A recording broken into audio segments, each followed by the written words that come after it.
irmãos, irmãs, abençoe-nos Jesus,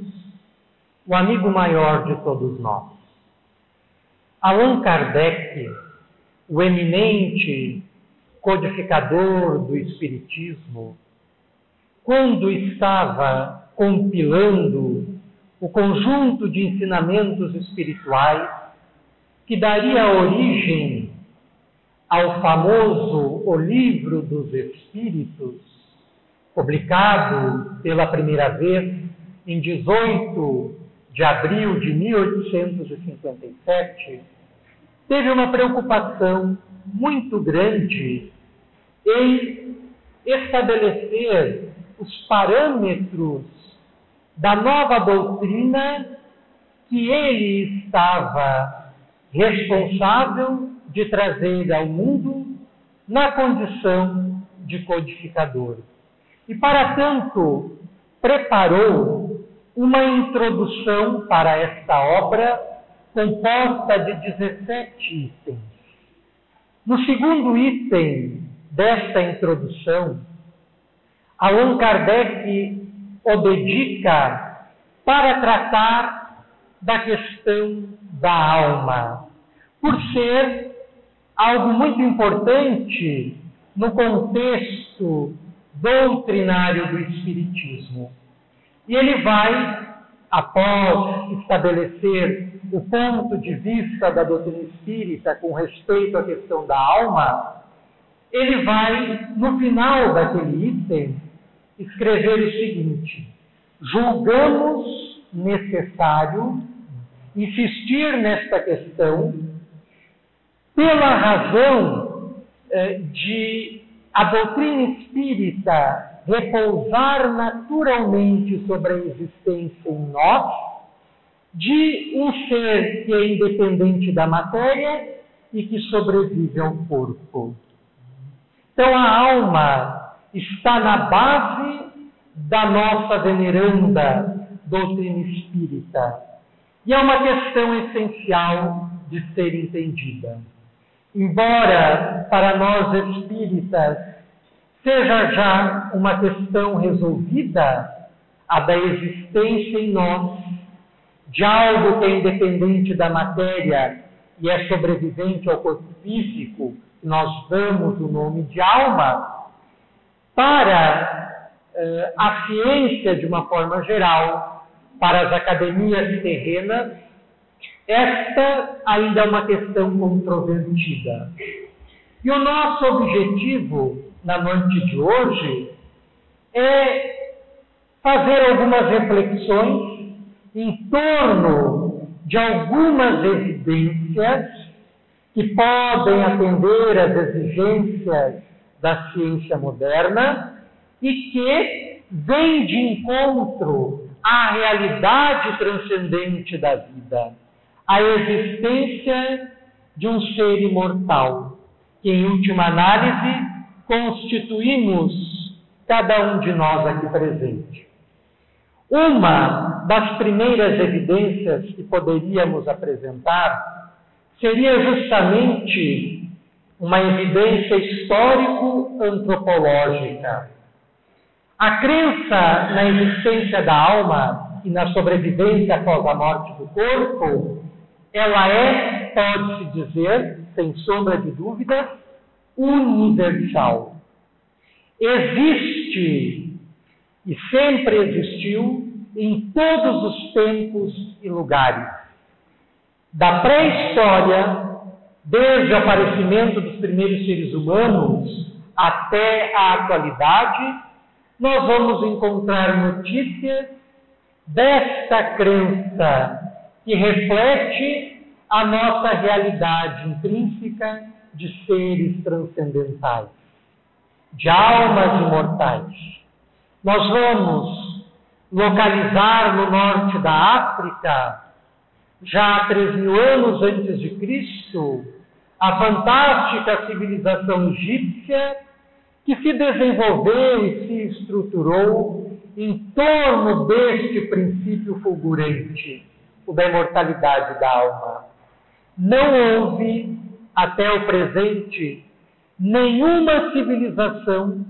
que tenha reunido mais conhecimentos, informações e dados sobre a alma e a sua sobrevivência do que a civilização egípcia. As famosas construções que tornaram aquela civilização tão conhecida mundialmente, as pirâmides e seus templos religiosos, são monumentos edificados a esta crença importantíssima da imortalidade dos seres.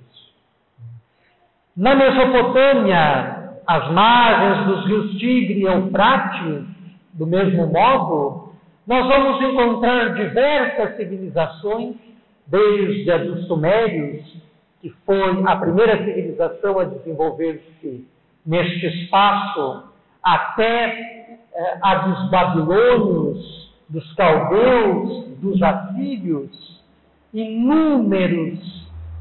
informes acerca da imortalidade do ser. Na Índia, da mesma forma, no hinduísmo, no sikhismo, no budismo, nós temos consagrado este princípio que é basilar para nós espíritas, o da imortalidade. Entre os chineses está igualmente apresentado no I Ching, o livro das mutações, no Tao Te Ching, obra atribuída ao sábio Lao Tse, e em tantas outras obras de sabedoria, o dado de que somos seres imortais. No Japão, dos tempos antigos, nós temos a sua religião milenar, que é o Shintoísmo, estruturado a partir do culto aos espíritos ancestrais, nas quais os entes queridos, já falecidos, são elevados a categorias de protetores do lar, protetores da família, e se lhes consagra um culto primoroso. Nós vamos encontrar entre os gregos, entre os persas, entre os romanos, nos cultos de mistérios, nas escolas de pensamento esotérico e filosófico, do mesmo modo, todas elas permeadas por princípios imortalistas, defendendo a existência no ser humano de algo que é alheio e independente ao conjunto de células e moléculas que compõem o nosso corpo e a ele sobrevivente. Inclusive, no continente americano, entre os índios da América do Norte, como os Apaches, os Comanches, os Sioux, entre as civilizações mesoamericanas dos Aztecas e Maias, entre a civilização andina dos Incas, entre os índios da América do Sul, desde os Guaranis, dos Caingangue, dos Xoclém, até os Coroados, os Tupinambás, os Yanomamis, entre outros, todas essas civilizações e culturas se apoiam sobre a crença na existência do ser imortal, do ser transcendente. Como dizíamos, o fato desta crença estar generalizada por todas as localidades geográficas do planeta, estar pontilhada em todas as páginas da história, serve por si só como forte evidência à existência em nós deste princípio imortal. Uma segunda evidência que poderíamos apontar é a das chamadas experiências de quase morte, ou EQMs. Na década de 70, quando os estudos clínicos sobre essas experiências se vulgarizaram, e mais precisamente no ano de 1975, quando surge uma obra notável intitulada Life After Life, Vida Depois da Vida, de um estudioso, pesquisador, professor universitário chamado Raymond Moody Jr., apresenta um estudo minucioso contendo centenas de casos de pessoas que passaram pela experiência da quase-morte e relatam as lembranças que tiveram nesse curto espaço de tempo.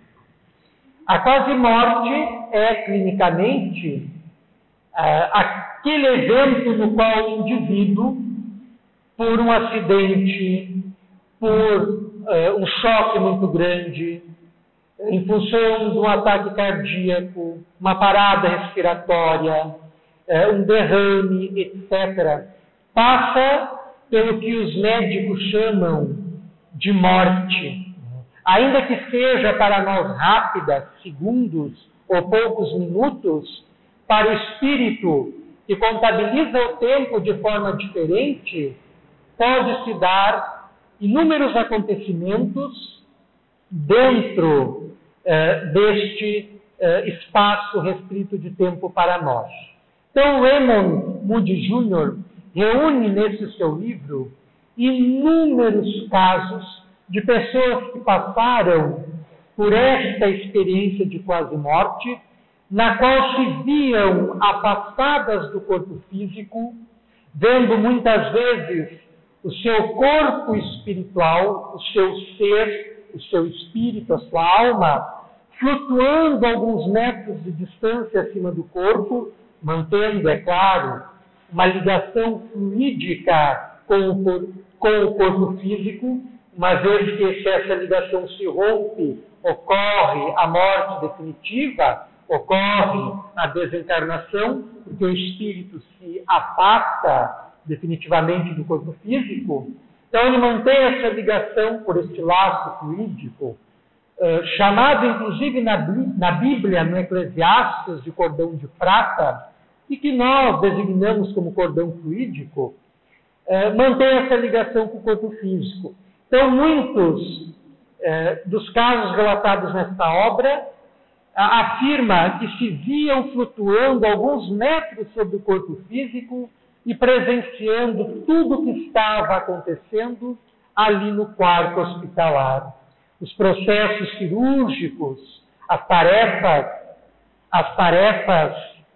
de ressuscitamento da pessoa que estava naquela condição, era tudo presenciado pelo ser. O que, do ponto de vista científico, seria impossível, porque para a ciência oficial, o que registra todos os eventos do nosso cotidiano, todas as informações que nós recebemos, é o nosso aparato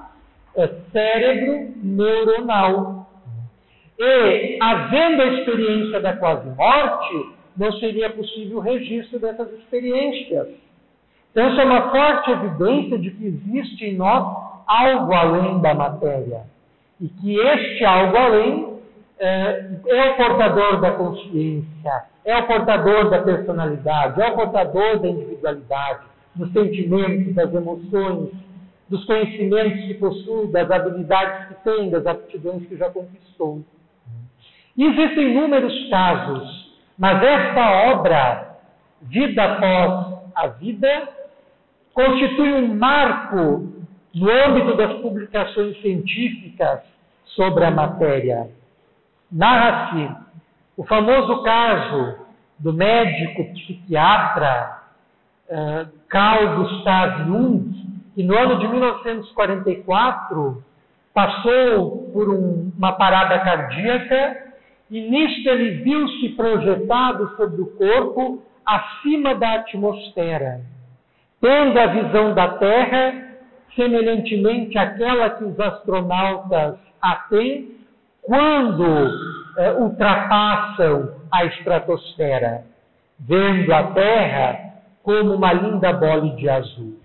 E essa experiência foi muito importante na vida do discípulo dissidente de Freud e fundador da psicologia analítica, Carl Gustav Jung, que passou mais intensamente a ocupar-se de experiências psíquicas, das quais convencera-se a partir desta experiência pessoal que teve. Uma terceira evidência a favor da imortalidade da alma e que está diretamente relacionada a esta experiência de quase-morte é a experiência fora do corpo físico, ou, como é chamada no jargão mediúnico, que é utilizado na doutrina espírita, o desdobramento, no qual o espírito, a alma, conscientemente se desdobra, se projeta para fora do corpo físico, guardando consciência de todos os eventos que possui. Chico Xavier, por exemplo, vivenciava diariamente experiências de desdobramento, ou de projeção astral, ou de projeção da consciência para fora do corpo físico, onde acompanhava os trabalhos que se desencadeavam na espiritualidade e acompanhavam os espíritos em excursões de aprendizagem em inúmeras colônias da espiritualidade, como o nosso lar, que ele teve a oportunidade de conhecer numa excursão que fizera, na companhia, inclusive, do autor espiritual da obra, que para nós usa o pseudônimo de André Luiz. Um jornalista francês, quando aconteceu um terremoto em Messina, no ano de 1909, e foi enviado pelo jornal ao qual ele trabalhava, Le Matin, até Messina, para fazer a cobertura do terremoto, que acabara soterrando inúmeras pessoas, registrou, no dia 5 de janeiro de 1909, um acontecimento muito interessante. Ele narra que, ao ir fazer a cobertura jornalística do evento, ele tomara conhecimento de um marinheiro pertencente ao encouraçado, chamado Helena, e que pedira licença para o seu comandante para ajudar, junto com alguns companheiros, nos serviços de busca e de socorro aos sobreviventes, uma vez que a sua noiva encontrava-se entre as possíveis vítimas. E ele, desesperadamente, junto com os amigos, passara 4 dias trabalhando incansavelmente nas escavações a fim de recuperar com vida a sua amada. Ao que ele caiu em exaustão, adormeceu nos escombros mesmo, pensando já em desistir das buscas, quando ele ouve nitidamente, no estado de torpor que caracteriza o limiar entre o estado de vigília e o estado de sono, a sua amada dizer: eu estou viva, acode-me, salve-me, por favor. E ele acordou sobressaltado, foi até seus colegas e lhes implorou para continuarem por mais alguns momentos as buscas. E horas depois de continuar as escavações, encontram a sua noiva em estado comatoso, mas que instantes depois recobra a lembrança, recobra os sentidos e recorda-se de ter conversado, pela lembrança do sono, com o seu noivo minutos atrás. Essa é uma experiência fora do corpo físico, que os dois seres que se buscavam tiveram. E os relatos dessas experiências encontram-se a mancheias na literatura de todos os tempos e lugares. Os textos mais antigos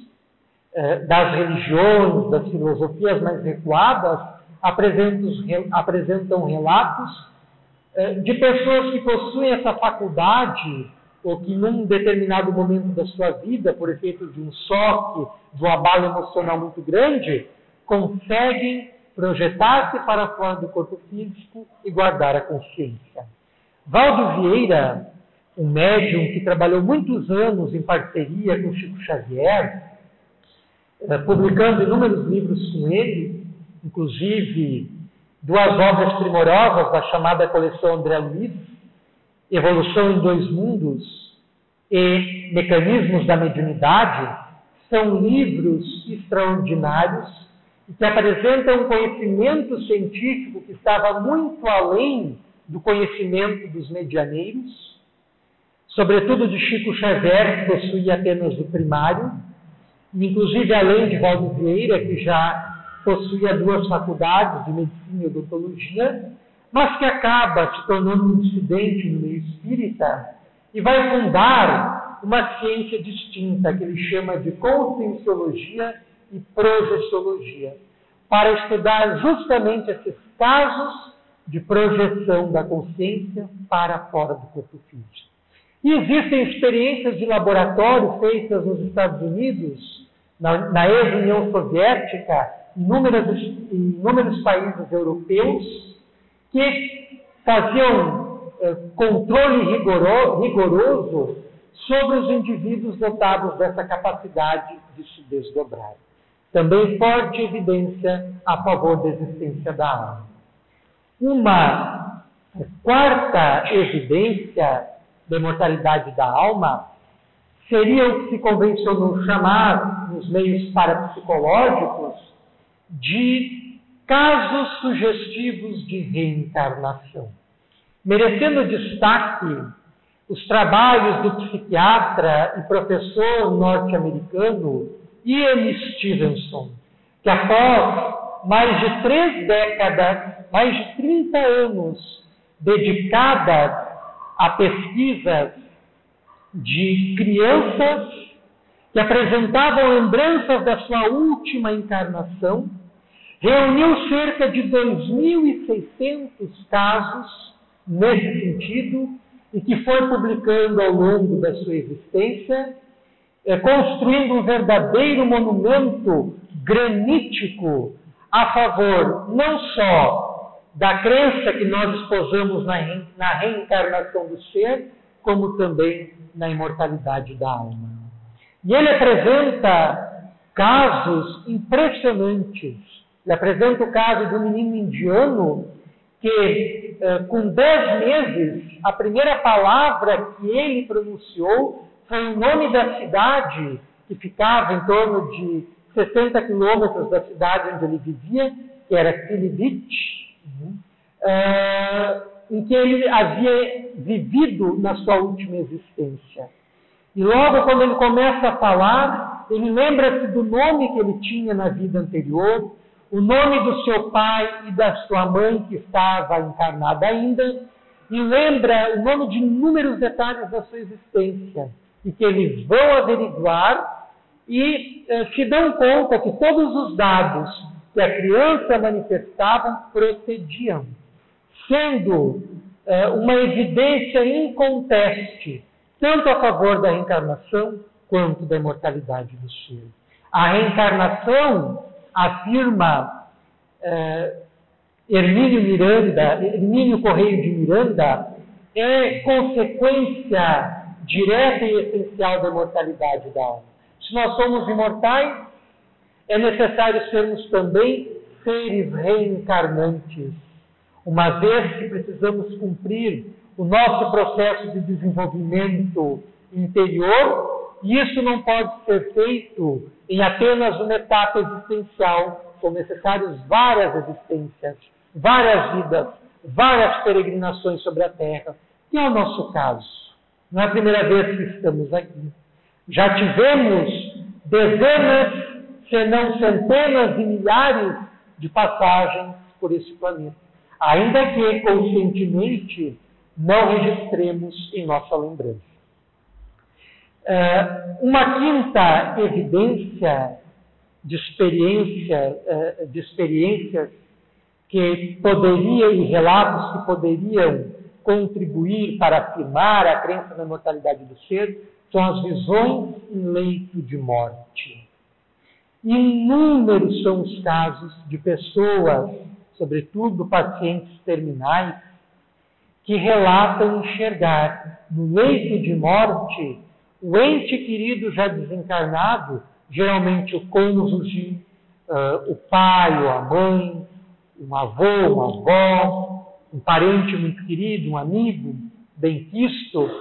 que vem do mundo espiritual auxiliar no processo de desligamento do corpo físico e acompanhar o espírito no momento da morte, nos primeiros instantes do seu redespertar na espiritualidade. E muitos são, tenho certeza que se eu perguntasse aqui, inúmeros levantariam a mão por conhecerem casos parecidos, inclusive na própria família, de algum parente que nessas circunstâncias, quando já estava se avizinhando da morte, enxergar uma luz, enxergar seres luminosos, enxergar um parente querido, benquisto. Esses casos também são numerosíssimos, existem a mancheias e são incontestavelmente uma evidência muito forte a favor, do ponto de vista científico, repetimos, a favor da transcendência do ser. E uma outra evidência incontestável também é a da própria comunicação mediúnica, que está patente sobre a Terra desde a mais alta antiguidade até o presente. Sempre se esteve em comunicação com o mundo espiritual. Sempre se travou relação com o mundo invisível. Na questão 459, quando Allan Kardec pergunta aos espíritos superiores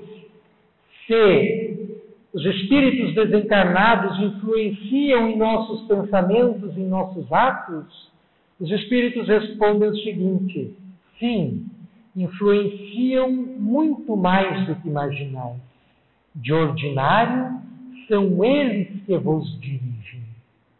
E nós não nos damos conta disso em nosso dia a dia, ao sofrermos ininterruptamente influenciação do mundo espiritual, tanto positiva quanto negativa, tanto dos nossos protetores espirituais quanto dos nossos inimigos espirituais, que se transformam na condição de obsessores, drenando as nossas energias, fazendo com que mergulhemos em desequilíbrios interiores, despertando conflitos em nossa intimidade, provocando desentendimentos em nossos lares, prejudicando a harmonia das nossas vidas. Então é importante nós, a partir de uma perspectiva oportunizada pela mediunidade, nos darmos conta dessa influenciação que sofremos diariamente, rotineiramente. E as comunicações que se dão através da evidência, através da psicofonia ou incorporação, através da psicografia, através das materializações e por aí vai, são todas evidências que vêm afirmar a nossa condição de seres imortais. É importante nos convencermos disso. E a partir dessas evidências, transformarmos a nossa vida por completo. Para nós,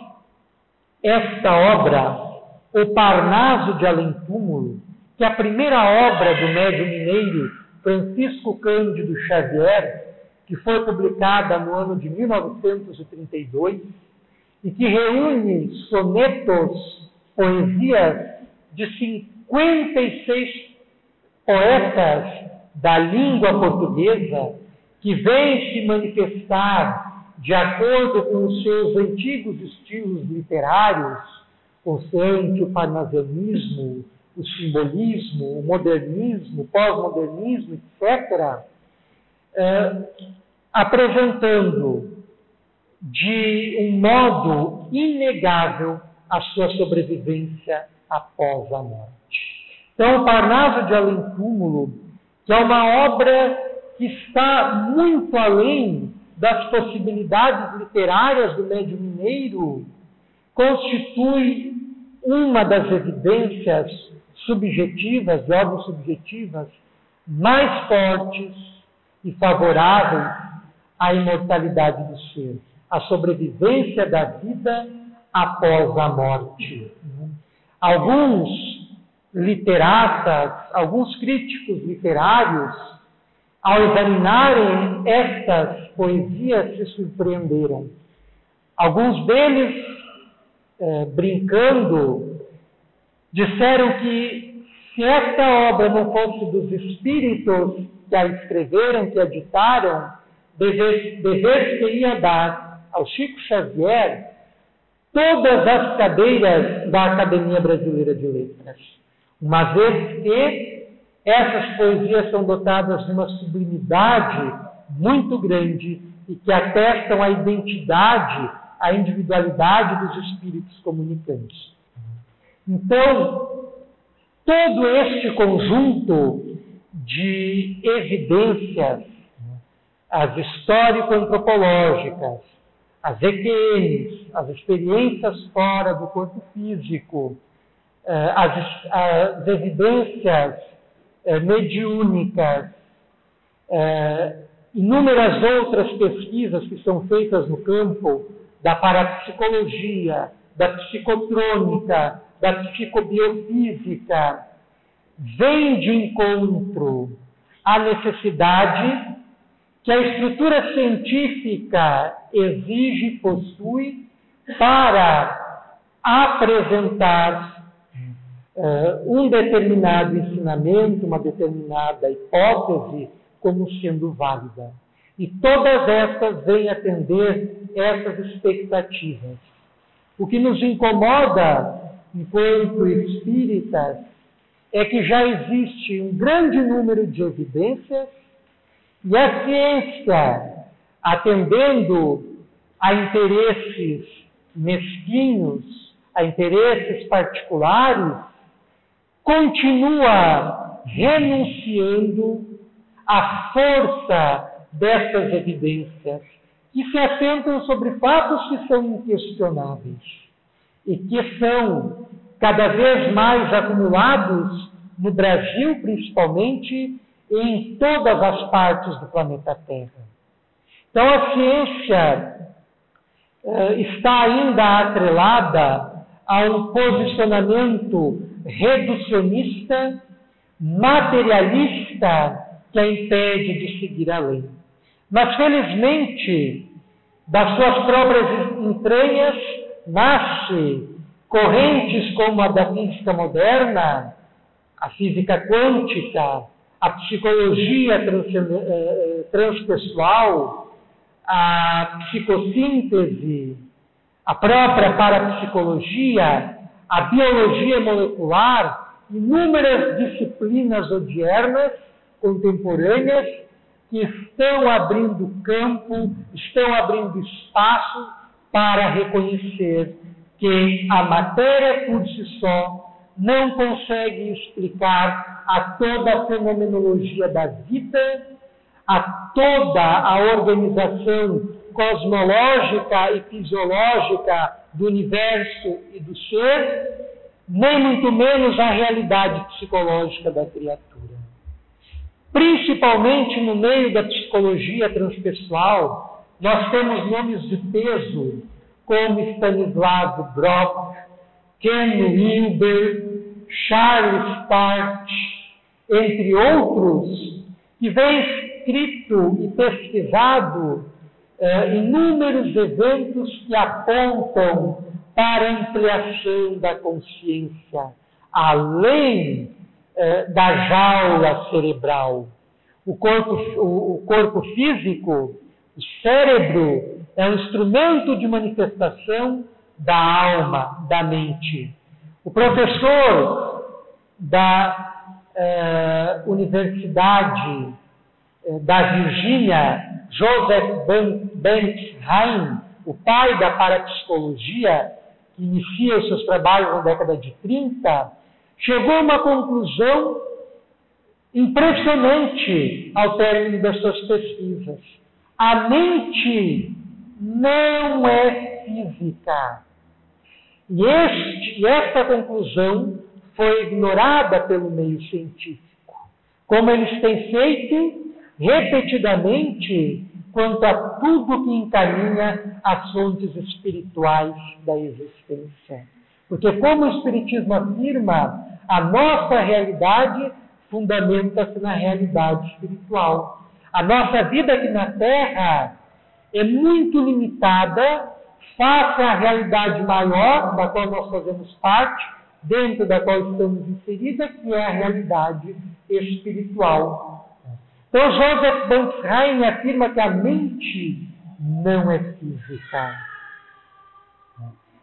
e que, consequentemente,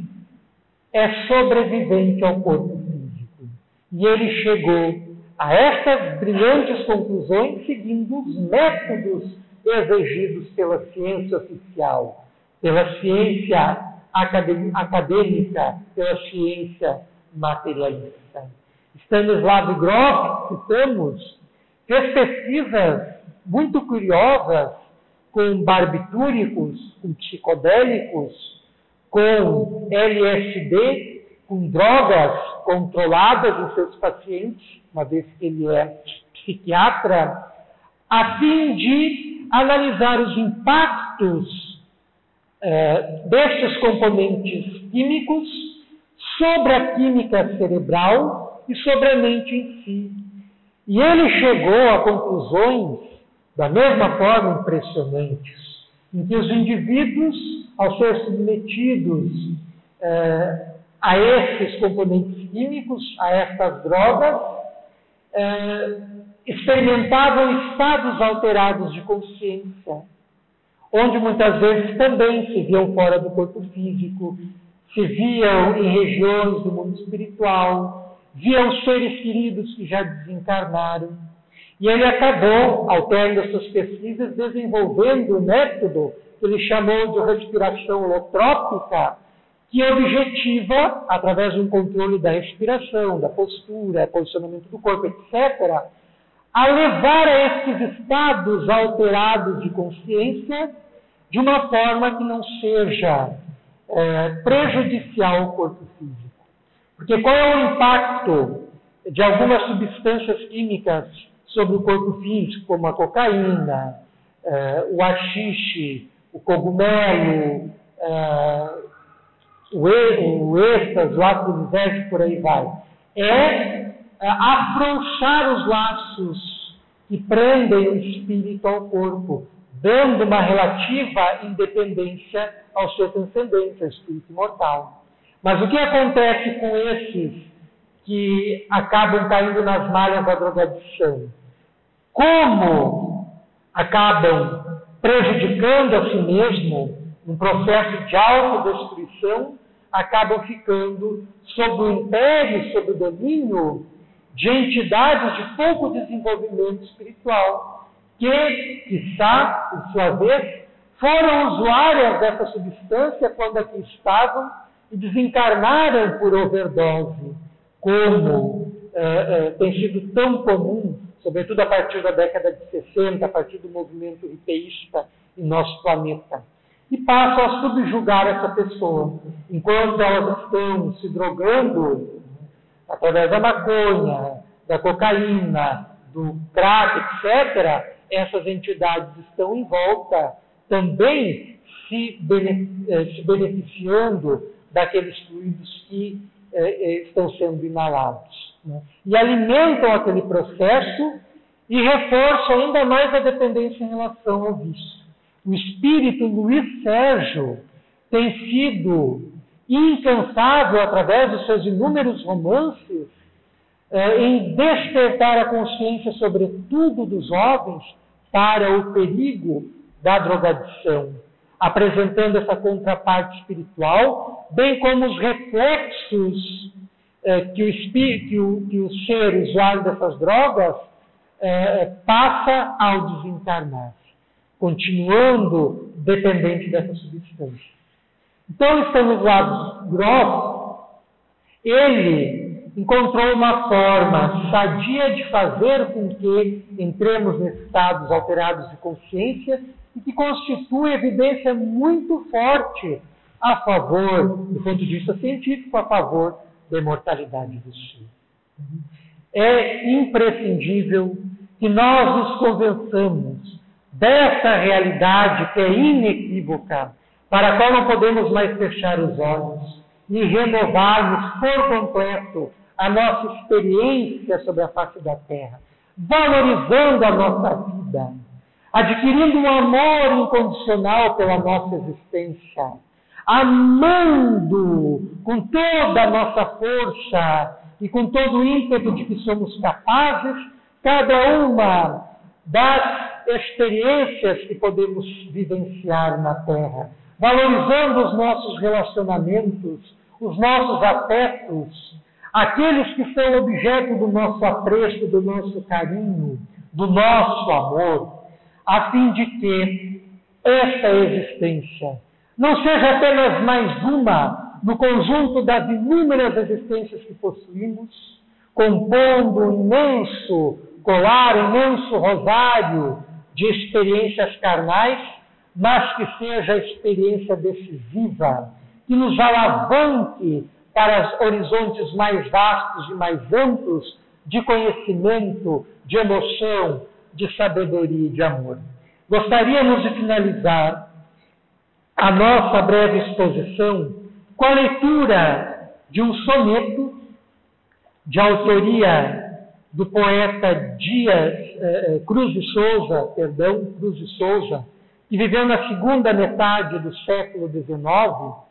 sendo catarinense, e que esteve ligado a uma corrente literária chamada simbolismo, e que, postumamente, através das mãos psicográficas de Chico Xavier, nos lega impressionante soneto intitulado A Beleza da Morte, que casa com a nossa exposição, que reunia evidências a favor da imortalidade da vida. Beleza da morte. Há no estertor da morte uma beleza transcendente, ignota, luminosa, beleza sossegada e silenciosa, da luz branca da paz, trêmula e acesa. É o augusto momento em que a alma, presa às cadeias da carne tenebrosa, abandona a prisão, dorida e ansiosa, sentindo a vida de outra natureza. Um mistério divino há neste instante, no qual o corpo morre, a alma vibrante foge da noite das melancolias, no silêncio de cada moribundo, há a promessa de vida em outro mundo, na mais sagrada das hierarquias. Gostaríamos, com este soneto, de agradecer a generosa atenção de todos e rogar a Jesus, o nosso irmão maior, que nos abençoe, acompanhando-nos em nossa vilegiatura atual pelo planeta e abençoando, sobretudo, esta casa de oração que inaugura uma etapa nova nas suas experiências de crescimento que ajudarão a nos conduzir a Deus e a Jesus.